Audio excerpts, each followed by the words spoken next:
He's got the thing right. Okay, decision making, pardon me, in as a time factor. The problem is that this month, if we start looking at what happened, and in the latest aviation or African pilot, the last article I wrote was about an aircraft that after takeoff at RV7, and it happened at Rand, where they got in, well, first of all, sort of like a partial engine failure and then an engine failure, and then they turned back. Now, we're going to go through the discussion because that's obviously a pilot's nightmare. It's everybody's nightmare, okay? So we've got to talk about it, and so that we see if we can't be a little bit more prepared. All right, so before we start, there's one or two definitions that we've got to go to. And I'm talking about adversity. Now, adversity is simply just a difficult or unpleasant situation. So when I talk about adversity, to be exposed to adversity and stuff like that, it's the stuff that's not nice. It's like the poof stuff. Okay. The interesting one here is the average reaction time. You know, here we talk about humans, 0.25. Just look at, this is to me very interesting because it's 0.25 seconds in visual stimuli. Now it becomes less, 0.17 in audio and 0.15 in touch. Okay, so it's not just for ladies. Okay, men, you're sensitive to touch as well. I say, but what the hell is the problem? Because, I mean, that's quite fast. If we can react that fast, then why have we got problems to sort stuff out? Well, you know, these tests are sort of under sterile conditions where we're waiting for a light to do, and when the light goes, we pick it there, and when we feel this, and when we hear this, and stuff like that. So remember, these were tested under ideal conditions, and that's not where you and I fly. It's noisy. We after takeoff, we're busy cleaning up the aircraft. We're busy with power settings. We're probably busy with flap retraction. The passenger plane probably talks. The tower's talking to us. So that's one hell of a, it's a complicated environment. Let me just put this cell phone here on quiet. Yeah, it's the way that we communicate. And sorry about that. All right. Time. How long does it take then? You know that most multi-engine helicopters, I know, for instance, when they do out-of-ground effect single engine tests, then they give you 3 seconds. Then if you're on, when they cut one engine, you can actually cut 1001, 1002, 1003, and then the RPM will be at the optimum, but also, you know, the optimum is also sort of like the minimum optimum, and then you really got to react. So, but when there's a single engine, when it's gone, it's gone. And when it gives the indications that it's going, that's about the only time or warning that you will have beforehand. But nonetheless, time, okay, just listen to what I'm saying about time here, because, you know, everybody is time, and we were born with time, and we've got time, and, you know, we haven't got time. Time in terms of when adversity strikes, you only have the time that you were dealt with, nothing more. So if you cannot fix up the problem in that time, well, I think then there's a little bit of a problem. No more and no less. Time cannot be produced or reduced. And you'll say to me, surely we can, well, look, if we start fumbling around, then it's like there's not enough time. If we practice something and we get into a rhythm, then we can actually respond very quickly, because we can now start using our subliminal memory, or, you know, your subconscious mind. That comes into play, and it's, call it muscle memory or what you want, but that we can start using. All right. So time management, I say here, oh yeah, just it's only effective or efficiently utilized. And time management is an acquired art, not a natural byproduct of existence. So there's no Superman, there's no super lady. Sorry, ladies. So don't get carried away with this, that you're just the man, or you're just the girl, or whatever. It's not how things work. We are pretty much all built the same way. The blueprint is not far out.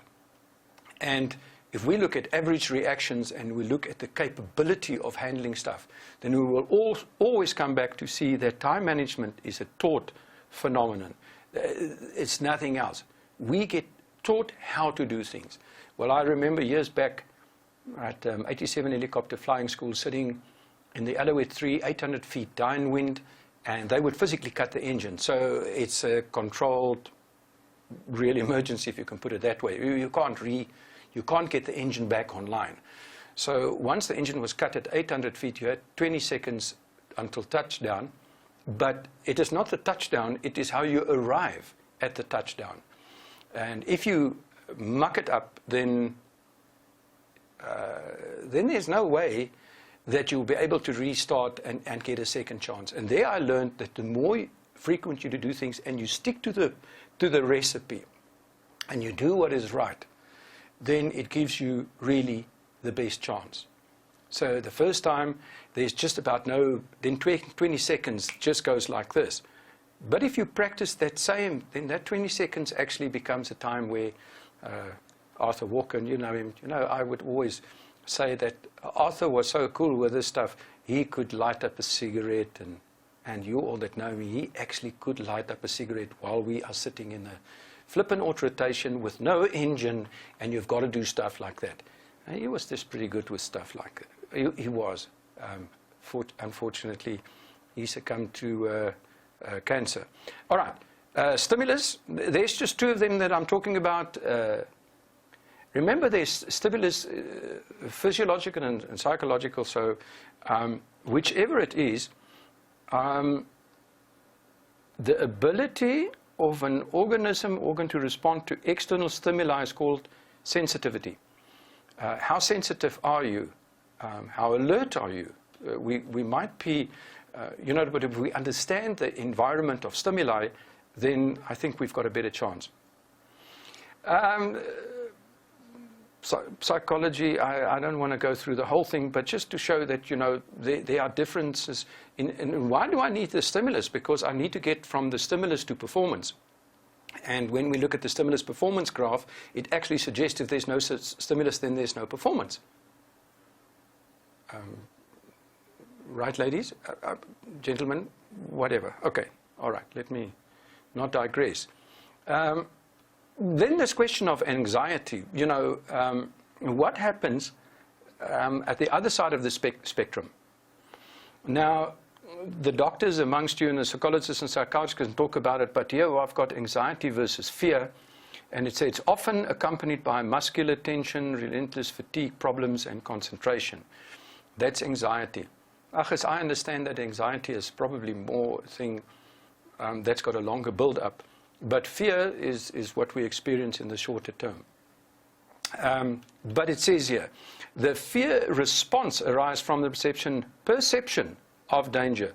It's not to say that it's danger, it's the perception to confrontation with or escape from, avoiding the threat, which in extreme cases of fear, and here they say it's horror and terror, can lead to freeze response or paralysis. Sure, and that's the last thing that we can afford is if something happens that we go into such a fear where we go in freezing mode. We can't, I'm not scared to go and fly. It's not a fear factor for me. I don't lie at night and sweat because I'm anxious that I've got to go and fly tomorrow. In fact, quite the opposite. I enjoy that. When I do all the engine cuts with the people, whether it's in a fixed wing or a helicopter or the advanced stalling and stuff like that, I don't even know if my heart rate really goes up. That I do concentrate 110,000% at that moment in time. Yes, that is so, because it needs that sort of input.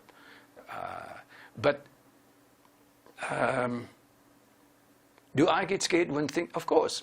I also get that bang, and the adrenaline starts pumping and all that kind of stuff. And then, when you get to my age, then you come down, it's like, all right, it was just part of the deal. It's never really part of the deal. Ask Wally or Conrad or, the aerobatic guys out there. There are times that you just about, sort of I won't say wet your pants, because men don't do that, but we can crap in our pants. All right, probably not 100% true, but a situation, let's just look at the situation that happened here. After takeoff, the engine backfired, and then less power, and then subsequent engine failure. I get my information from the accident investigation that was done by CAA. So I don't put any extra facts in here. These are just the facts. Whether I totally agree with the facts, if I look at the evidence from the photographical side and, is not necessarily so. However, the pilot elected to land back on the aircraft, back on the field, as he was in a climbing turn, and he said that he could make the runway. Okay. So here we've got the situation where the pilot took off, engine cut, he was in a right-hand turn, the airfield was lying on his right, and he decided to go back for a landing. I don't think it would take, in this case, you see there was a Generation 3 ignition system that apparently malfunctioned. I believe that is what happened. And, the pilot must then go over, as I understand it, to the normal system. And you actually got to put this Gen 3 off.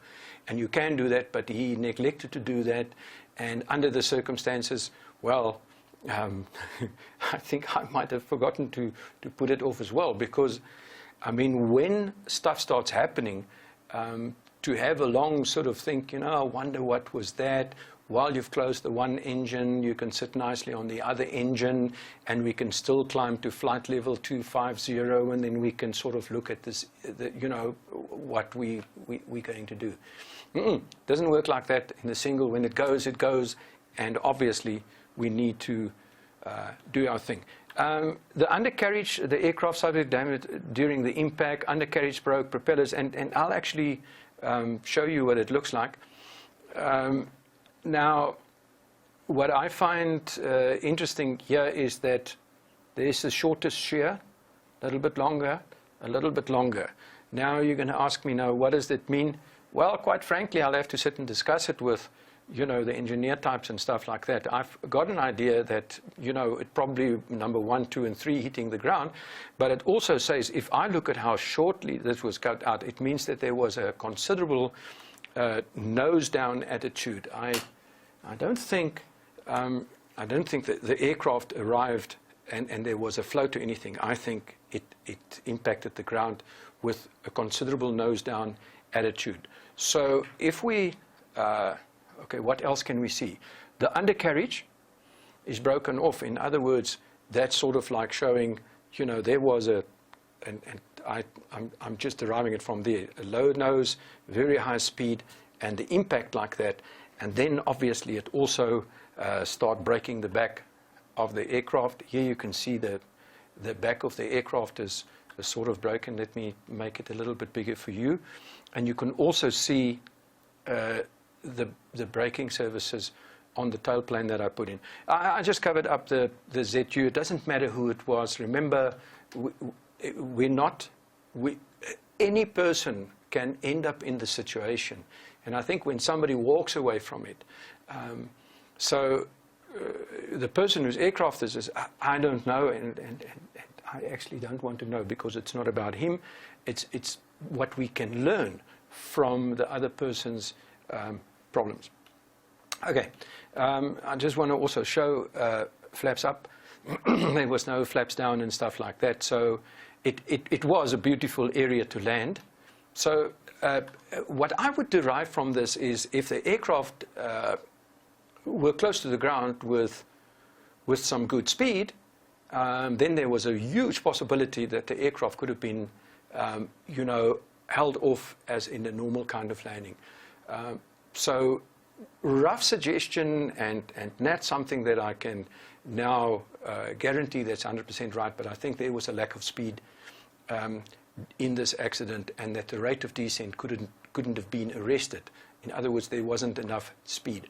Now, whether this is true or not, aerodynamically, it could 100% be true. And I just want to latch on there so that we can learn the importance of speed. All right, let's first go to this fatigue and panic and all that kind of stuff. Here I've got the stimulus, yeah, the stimulus, and here I've got performance. So if you look at, you might not have it on there, but okay, on this side it says performance. Okay, so the more the stimulus, the increase of the performance. But there's a peak to it, and then stuff starts going literally pear-shaped, and you run out of performance until the stimuli is so high that technically the performance become a non-entity. But if you look at here, you'll see there's a very nice area because, you know, it's not like a pinpoint. At that point you can do this or that or the rest. But okay, let's go to the next one.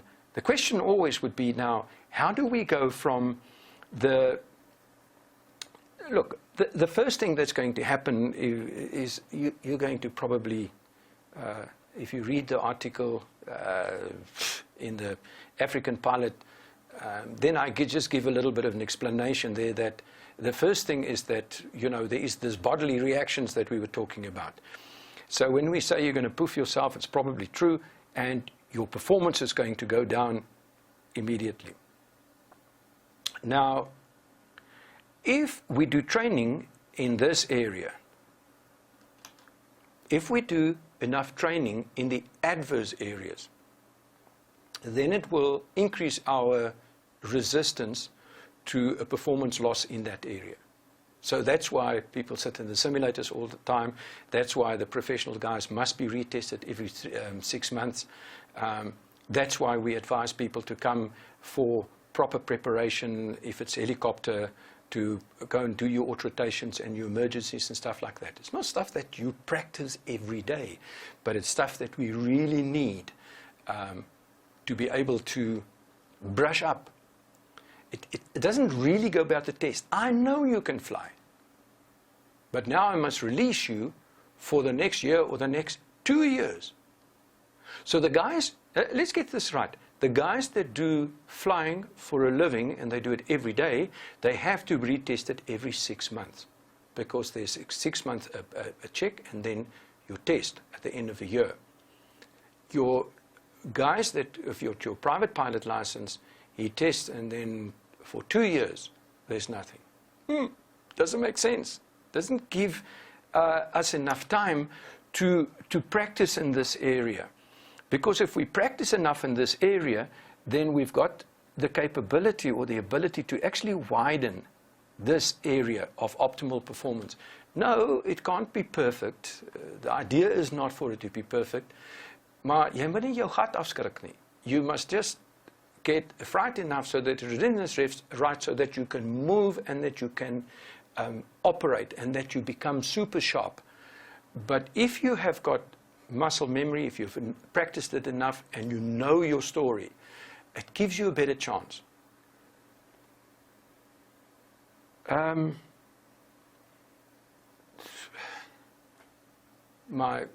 had engine cut in a Harvard on downwind during night flying. I was in the absolute ideal position to land, and I nearly overshot the runway of my eagerness to get to the damn thing. And I was struggling to get the flaps down because I was fumbling with that. I already had 1,000 hours just on Harvard. And when it goes like that, you off your A game. It's just the way it is. When we fly around and I test people and we pull it here and we pull it there and occasionally we open up and we do this and we do that, don't be fooled by that facade. That is because I know it's going to happen. And I determine when it's going to happen. The poor guy that's on the receiving end doesn't know. But when the playing field is entirely even, where neither you nor I are going to be warned that something is going to happen. Obviously, if there's a sputter and a splatter, then you've got a little bit of a warning and you should pay attention to. But if it's like that, we're in the same boat. But because I've done it many times, I've got greater muscle memory, and I have been exposed to adversity a little bit more. Therefore, my capability of handling, let's say, bad kind of environments is easier. Okay, I'm going to move a little bit faster now. I can see that I'm typically Marais running out of, what you call it, out of time here. If the poof hits the fan, calm down. Retain your composure and you rely on training. Okay, basically you can only rely on training if you've had the training. How do you get the training? You have to get yourself exposed to the training. No, you don't have to come to me, but you're going to have to go to somebody who will know how to handle these things.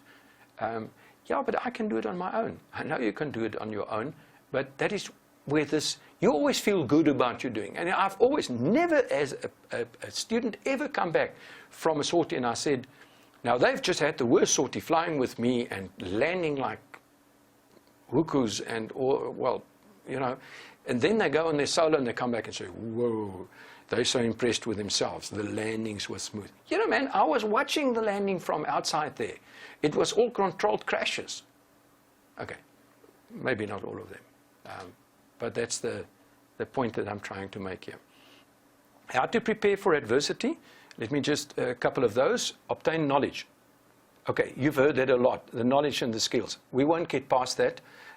Recurrent training must become part of the self-preservation strategy. I'm preaching this every month and saying, get your training, get your exposure.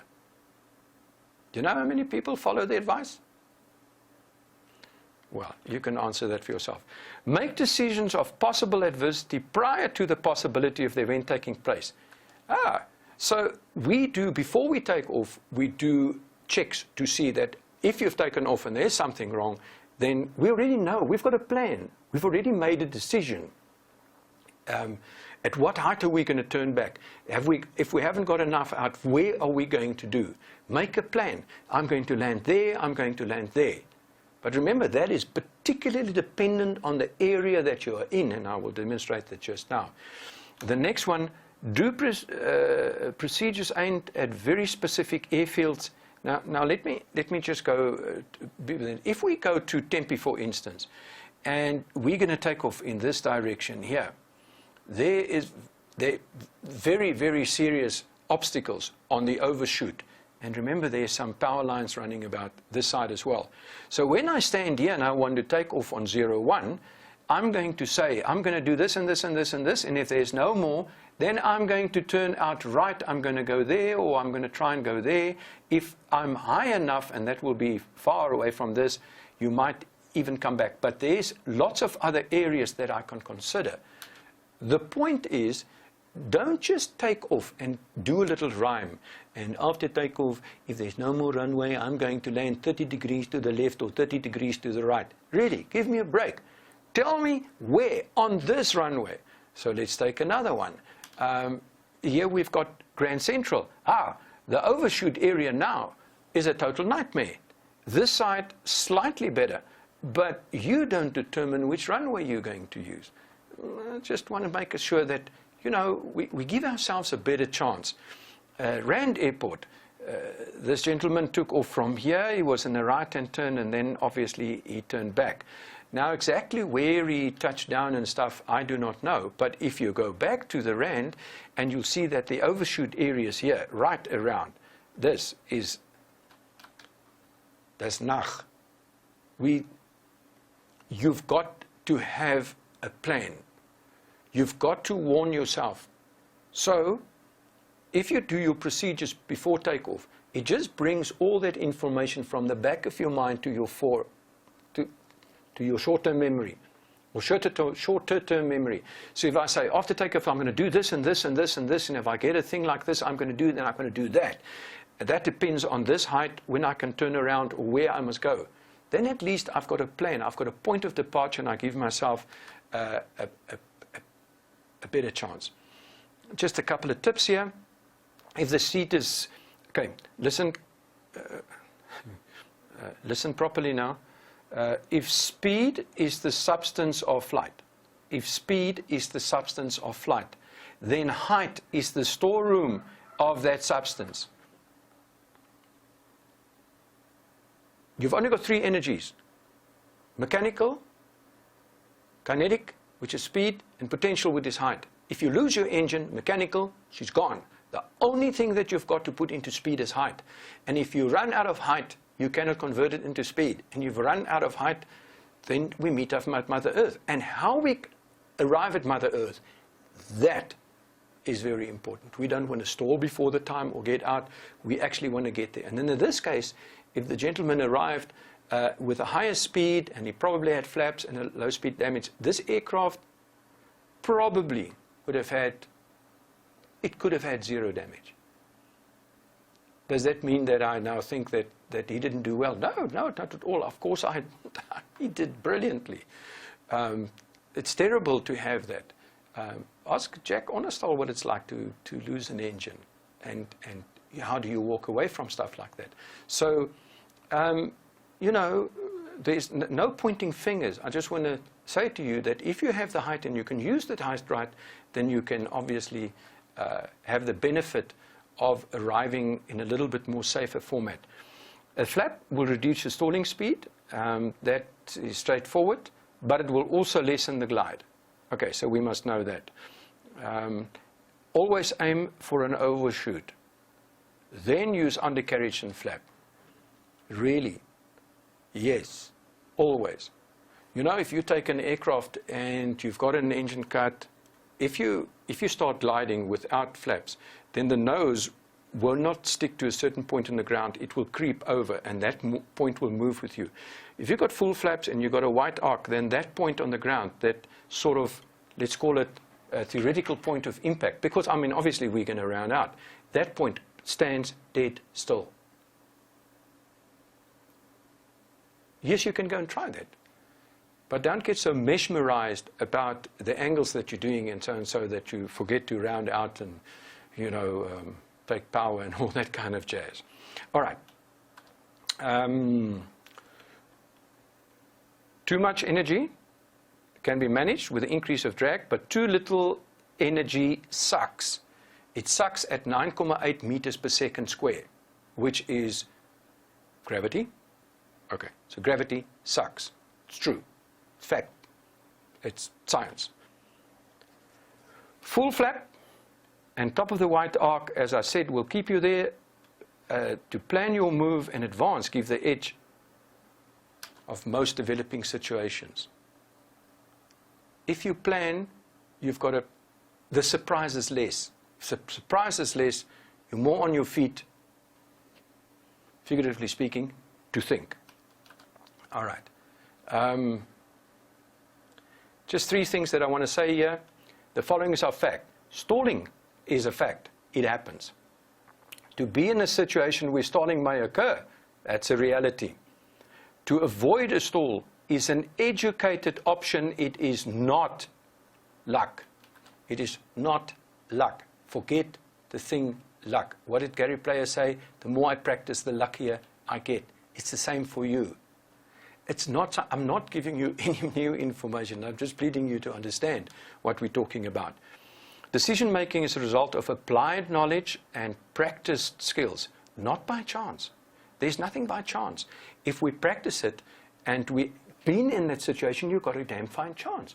I cannot believe it. People go into situations that they have never been in, and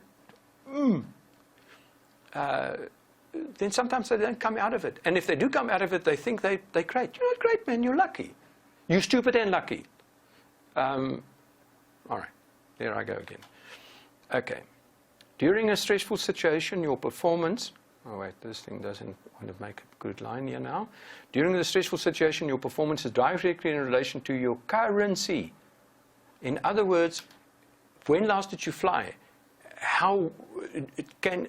Is there still a little bit of memory left in terms of the adversity that is coming your way? I'm going to be a little bit faster now. When last did you read the aircraft manual? When last did you read your aircraft manual? When last did you read your aircraft's manual? Don't answer me. Answer yourself and go and ask, do I know everything? Am I still 100% sharp with everything? No. We're busy with other stuff. I've got to reread the machines as well when you hop from one cockpit to another cockpit. It's not just your problem, it's all of ours.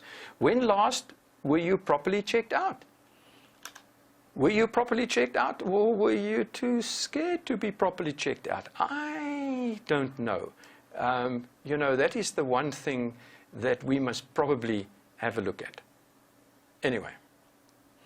All right, so if I now click there, then you'll see that was the end of this one. So let me just wrap it before we go to our guest speaker. And then after that, he's about 5 or 6 minutes, and then I'll let you go, and then you can get voices and discuss things. But time is only, well, you only got the time that you were dealt with. How prepared are you to operate within that time constraint? When is the worst case condition?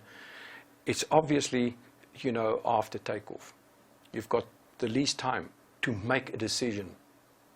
I just want to urge you, from a safety perspective, is try and make your decisions before. That will help you that if anything goes, that you can make your decision quicker. And then just remember, speed, speed, speed. Okay, speed, speed, and speed. But the source of speed to satisfy the lift formula can only come from mechanical or height. But if the mechanical is gone, it's only the height.